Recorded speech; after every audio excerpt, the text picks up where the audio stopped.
Vir die Jode was die wet van Moses baie belangrik en hulle het agter die wet weggekruip en gesê dat hulle nie soos die ander mense is nie. Hulle het die wet van Moses waarvolgens hulle lewe. In Romeine 2 vers 12 tot 16 praat die Here deur Paulus spesifiek met hierdie Jode.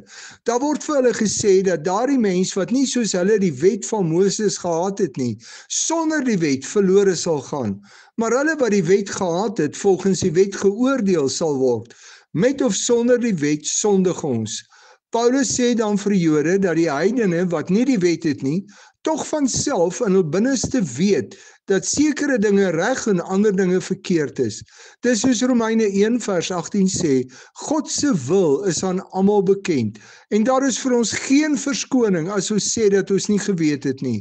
As hier gesê word dat hulle wat doen wat die wet sê vrygespreek word nie van die wet van Moses gepraat nie, maar van die nuwe gebod of die wet wat die Here Jesus in Johannes 13 vers 34 tot 35 vir sy volgelinge gegee het.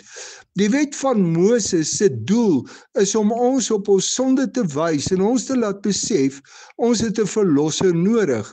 Die nuwe wet van God is om uit dit wat Christus vir ons aan die kruis gedoen het, te leef, deur sy liefde teenoor ander te leef.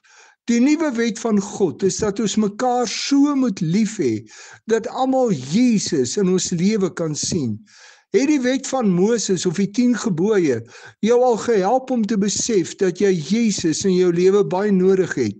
Het jy al hierdie ou sondige lewe afgelê, sodat die Heilige Gees in jou kan help om volgens die nuwe wet van God te leef, uit wat Christus vir jou gedoen het, deur soos hy lief te hê?